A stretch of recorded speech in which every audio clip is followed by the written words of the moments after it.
Same প্রিভিয়েত আসসালামু আলাইকুম। কেমন আছেন আপনারা সবাই? আমরা এতদিন ধারাবাহিকভাবে জানার চেষ্টা করছি গাড়ির যে কমন সার্ভিস আইটেমগুলো আছে বা সার্ভিস স্পেয়ার্সগুলো আছে সেগুলো নিয়ে। তার মধ্যে ইঞ্জিন অয়েল ফিল্টার এগুলো নিয়ে আমরা আলোচনা করেছি। এর মধ্যে আরও একটা ইম্পর্ট্যান্ট কম্পোনেন্ট হচ্ছে এয়ার ফিল্টার। আজকে আমরা জানার চেষ্টা করব এয়ার ফিল্টারের গুরুত্ব এবং কিভাবে আমরা জেনুইন এবং কাউন্টারফিট এয়ার ফিল্টার স্পট করতে পারবো। তো শুরু থেকে শেষ পর্যন্ত সাথেই থাকুন, পুরো ভিডিওটি দেখতে থাকুন। Welcome back. আমরা আমাদের ক্যামেরা অ্যাঙ্গেলটি চেঞ্জ করেছি। আজকে আমরা বাজারের সবচেয়ে কমন দুটি এয়ার ফিল্টার নিয়ে কম্পেয়ার করব। সো প্রথমেই safety first, we are back. আপনাদের চেনার সুবিধার্থে লায়ন সিজন ভাইয়ের হাত। এখন আমরা এগুলোকে ব্যবচ্ছেদ করব। আমরা কমন দুটি একদম বাজারে প্রচলিত কমন দুটি এয়ার ফিল্টার নিয়ে কথা বলছি। আমরা এখন আনপ্যাক করব। এটা হচ্ছে কাউন্টারফিট, এটা হচ্ছে জেনুইন। কাউন্টারফিটটা প্যাকেট থেকে ডিরেক্ট বেরিয়ে পড়বে, জেনুইনটা এরকম প্যাক করা থাকবে, এটাকে আমাদেরকে আবার কাটতে হবে। আমরা প্যাকেটগুলো সরিয়ে ফেলি।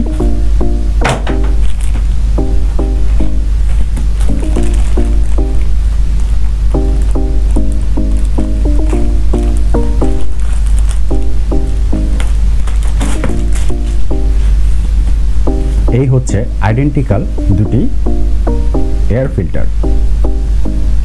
আমরা খুব তাড়াতাড়ি এটি কভার করব।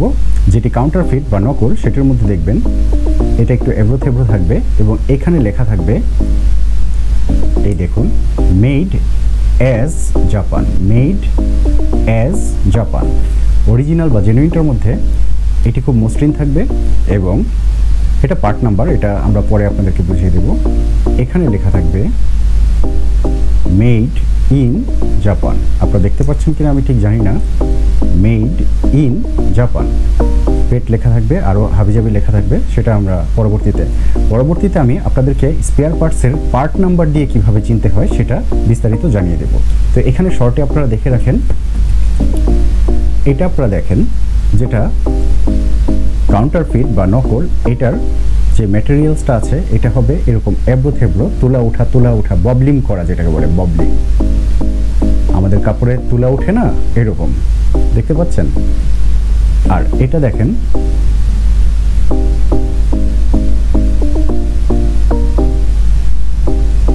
এটা কিন্তু অনেকটাই মসৃণ। ক্যামেরায় এতটা ক্লিয়ার বোঝা যাচ্ছে কিনা আমি জানি না। দুইটা যদি একদম পাশাপাশি ধরি, এটা দেখবেন একটু খসখসে, এটা দেখবেন একটু মসৃণ। ক্যামেরায় এতটা ক্লিয়ার বোঝা যাবে কিনা আমি বুঝতে পারছি না। তারপর আমি যতটা সম্ভব আপনাদেরকে জুম করে দেখানোর চেষ্টা করছি। এটা মসৃণ, ফিনিশিং খুব সুন্দর। এটা খসখসে, এবড়ো থেবড়ো। এটা খুব পাতলা, এটা বেশ মোটা এবং এটার গ্যাপটা দেখবেন। এগুলো সাধারণত 15টা থাকে। হ্যাঁ, সাধারণত এই এয়ার ফিল্টারগুলো সাধারণত ফিল্টার 15টা থাকে বা ভাগ করা থাকে, 15, 15, 30টা থাকে বা 32টা থাকে। 1, 2, 3, 4, 5, 6, 7, 8, 9, 10, 11, 12, 13, 14, 15। এটাতেও দেখুন 15টা, কিন্তু এর কম্পোনেন্টগুলো একটু মোটা হবে। 1, 2, 3, 4, 5, 6, 7, 8, 9, 10, 11, 12, 13, 14, 15। এটা 15টা। তো এটা কিভাবে মেক করে বা ম্যানুফ্যাকচারাররা কি ইকুইপমেন্ট বা কি ম্যাটেরিয়াল দিয়ে এটা বানায় সেটাও আমাদেরকে একটু জানতে হবে। আমরা ইনসেটে হয়তো ভিডিওতে সেই জিনিসটা আপনাদেরকে কভার করার চেষ্টা করব। এটা খুবই পাতলা এবং এটার খুব সহজেই এটার ভিতর দিয়ে কিন্তু যখন এয়ার ডাস্টগুলো যায় এটা কিন্তু ঠিকমতো আটকাতে পারবে না পার্টিকেলসগুলো, এটার ভিতর দিয়ে বের হয়ে চলে আসবে। আর জেনুইনটার মধ্যে দিয়ে এটা খুব নিখুঁত হওয়াতে এবং সূক্ষ্ম হওয়াতে এখানে কিন্তু পার্টিকেলসগুলো আটকে থাকবে এবং এটার ভিতর দিয়ে সে ছেঁকে তারপরে ক্লিন এয়ারটাকে গাড়ির ইঞ্জিনে সে পাস করতে দিবে। এটা খুব হার্ড একটা ম্যাটেরিয়াল, এটা সফট, এটা ভেঙে যাচ্ছে এরকম। এটা কিন্তু বেশ শক্ত, হার্ড এটা। এবং এটার আরেকটা সমস্যা, যেটা এই যে এই গ্রুপটা দেখবেন, এই গ্রুপটা দেখে নিতে হবে আপনাদেরকে। এই গ্রুপটা এমনভাবে মোল্ড করা যে গাড়ির যেই সেকশনটা আছে যেখানে এই এয়ার ফিল্টারটা বসে, এটা যখন বসানো হবে দেখবেন এই গ্রুপটা পুরো একদম মাপে মাপে বসে গেছে। তাহলে কি হবে, এই যে এয়ার ফিল্টারের যেই এয়ার গ্যাপটা এটা কিন্তু একদম সাকশন তৈরি হবে, বাইরের কোনো বাতাস এটা দিয়ে ঢুকতে পারবে না। আর এটা এটার গ্রুপটা, এটা যদি এখনই যদি এখানে এই যে এরকম ভাঁজ টাজ পড়ে যায়, এটা বসানোর পরে এটা কিভাবে এয়ার টাইট করবে বুঝতেই পারতেছেন ব্যাপারটা। সো এখানে এয়ার টাইটটা হয় না, এদিক দিয়ে ওই দিক দিয়ে বিভিন্ন দিক দিয়ে কিন্তু বাইরের ময়লা বাতাসগুলো মানে ডাস্ট সহ গাড়ির ভিতরে ইঞ্জিনে ঢুকে যাচ্ছে, যেটা খুবই ক্ষতিকর ইঞ্জিনের জন্য। আরেকটা ব্যাপার, অন্যান্য এয়ার ফিল্টারের ক্ষেত্রে যেমন এক্সিও যে হাইব্রিড গাড়িগুলো আসছে, এগুলোর এয়ার ফিল্টারগুলোর এখানে কিন্তু একটা রাবার গ্যাসকেট দেওয়া থাকে। তো ফেকগুলোর মধ্যে এই রাবার গ্যাসকেটটা সঠিকভাবে মেটেরিয়ালসটাও খুব বাজে থাকে, যেটা এই গাড়িতে বসানোর পরে যে চেম্বারটা আছে এখানে বসানোর পরে এটা এয়ার ফিল্টারটা এয়ার গ্যাপটা ঠিক মতো করতে পারে না। দ্যাটস ওয়াই বাইরের যে আজে বাজে বাতাসগুলো আছে এটার ভিতর দিয়ে ঢুকে পড়ে। আর এটা খুব সহজভাবে সুন্দরভাবে গাড়ির ভিতরে যে বক্সটা আছে এটার ভিতরে বসে যায়, যে কভারটা আছে এটার ভিতরে বসে যায় এবং এয়ার টাইটভাবে বাতাসগুলোকে যতটুকু কন্ট্রোল করা দরকার, যতটুকু আটকে ফেলা দরকার ময়লাগুলোকে, এই ডাস্টগুলোকে এখানে সে আটকে ফেলে। আমার অ্যাডভাইস হচ্ছে প্রতি 7 দিন না হলেও 15 দিন পর পর অন্ততপক্ষে, 15 দিন না হলে 1 মাসে অন্ততপক্ষে একবার, 1 মাসে অন্ততপক্ষে একবার আপনার এই এয়ার ফিল্টারের ক্যাপটি খুলুন এবং এই এয়ার ফিল্টারটি বের করে এইভাবে জাস্ট এভাবে থাকলে এভাবে, এভাবে থাকলে এভাবে, জাস্ট এভাবে কয়েকটা ট্যাপ করে এটার ময়লাগুলোকে ফেলে দিন। এয়ার ফিল্টার কী ম্যাটেরিয়ালস দিয়ে বানায় সেটা যদি আমরা দেখতে চাই, যদি এটাকে কেটে ফেলি,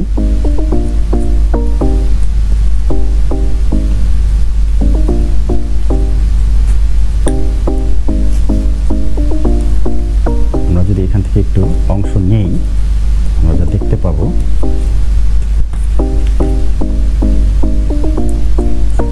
এটা কিন্তু সিম্পল, জাস্ট যে মেটেরিয়ালটা এটা হিটে প্রেস করে আপনার এরকম বানিয়ে ফেলছে।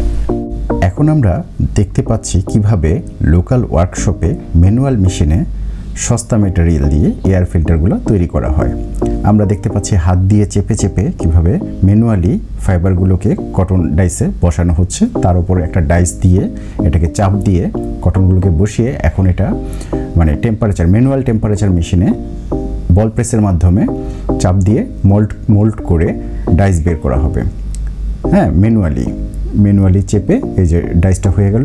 আমরা যে এয়ার ফিল্টারটাকে ছিঁড়লাম সেম একটা এয়ার ফিল্টার ম্যানুয়ালি তৈরি হয়ে গেল। এটাতে কিন্তু গুণগত মানের কোনো প্রশ্নই আসে না এবং এই যে সাইডগুলো কেটে শেপ করে দিয়ে দেওয়া হবে। এই যে দেখতে পাচ্ছি ম্যানুয়াল বানাচ্ছে। এটাতে কি হয়, এই ধরনের ম্যানুয়াল মেশিনে তৈরি এয়ার ফিল্টারগুলোর টেম্পারেচার সঠিকভাবে থাকে না বিধায় এক এক সময় এক এক ধরনের প্রোডাকশন হয় এবং ফাইবারগুলোর কোনো কার্যকারিতা থাকে না। দেখতে পাচ্ছেন কীভাবে ম্যানুয়াল মেশিনে ঢুকিয়ে এখন চাপ দিবে, হ্যাঁ, দেওয়ার সাথে সাথে একটা প্রোডাকশন হয়ে যাবে। পাশাপাশি জেনুইন এয়ার ফিল্টারগুলো সম্পূর্ণ ল্যাবরেটরিতে কঠিন মান নিয়ন্ত্রণের মাধ্যমে স্বয়ংক্রিয় মেশিনে তৈরি হয় বিধায় এর গুণগত মানও সঠিক থাকে, ফাইবারের কার্যকারিতাও সঠিকভাবে পাওয়া যায় এবং এর মেশিনের মাধ্যমে প্রত্যেকটা ভাঁজ একুরেটভাবে হওয়াতে এর ভিতরে এয়ার ফ্লোটাও পারফেক্টলি পাওয়া যায় এবং ইঞ্জিনের পারফরমেন্সও বেড়ে যায় এবং এতে কোনো হাতের ছোঁয়া থাকে না। সম্পূর্ণ মেশিনের মাধ্যমে হওয়াতে প্রত্যেকবার প্রোডাকশন কোয়ালিটি কিন্তু একই রকম হয়।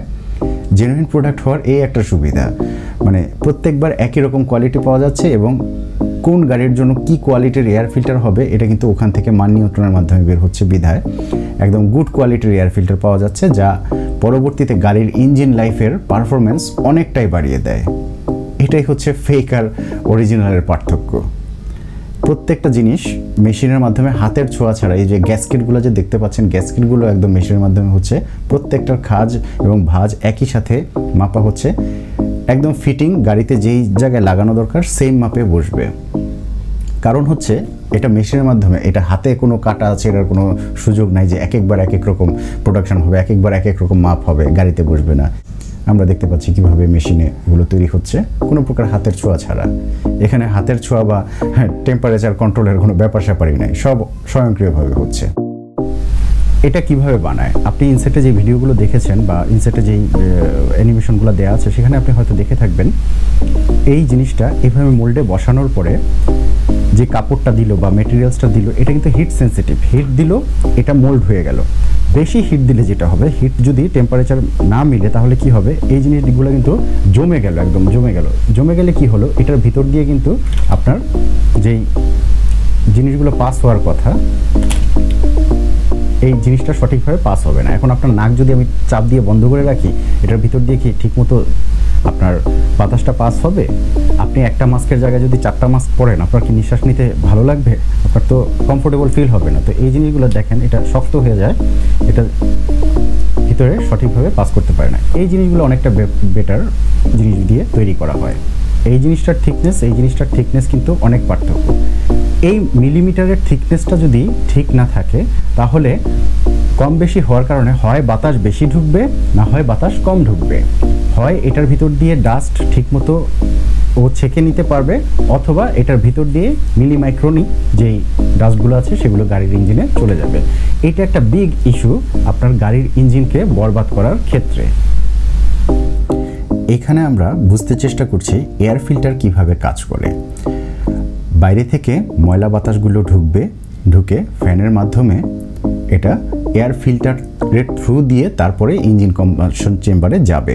তো কি হবে, ময়লা বাতাস ঢুকতে থাকবে, এয়ার ফিল্টার সেখান থেকে ডাস্ট পার্টিকেলসগুলোকে আলাদাভাবে ছেঁকে রেখে দেবে। এই যে ময়লা বাতাস ঢুকছে, হ্যাঁ, ময়লা বাতাস ঢুকছে, এয়ার ফিল্টারে ডাস্ট পার্টিকেলগুলো আটকিয়ে গেল এবং মিলিমাইক্রন যেই ফিল্টার, সেটার মাধ্যমে একদম পরিষ্কার বাতাসটা একদম ভিতরে ফ্রেশ এয়ারটা ইঞ্জিনের ভিতরে ঢুকছে। এটাই হচ্ছে জেনুইন এয়ার ফিল্টারের মূল কাজ।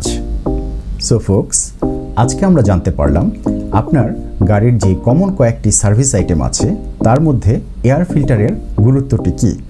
আপনি যেমন একটি নাক বন্ধ করে রাখলে আপনার শ্বাস প্রশ্বাস সঠিকভাবে নিতে পারবেন না, তেমনি একটি ক্লগড এয়ার ফিল্টার আপনার গাড়ির মাইলেজ এবং পারফরমেন্স অনেকাংশেই কমিয়ে দেবে। তো সেই ব্যাপারে হয়তো পরবর্তীতে বিস্তারিত আমরা কোনো একটা ভিডিওতে কন্ডাক্ট করব। এছাড়াও আপনাদের যে কোনো গাড়ির কোশ্চেনারিজ বা কোনো জেনুইন স্পেয়ার্স নিয়ে ডাউট থাকলে আপনাদের এই অটোমোটিভ এক্সপার্ট লায়ন সুজান ভাই তো থাকছেই। আপনারা আমাকে কল করতে পারেন, আপনারা আমাকে ইনবক্স করতে পারেন, I will definitely help you. তো আজকে এ পর্যন্তই। টাটা, বাই বাই, দাস বিদায় নিয়া। ভালো থাকবেন আপনারা সবাই।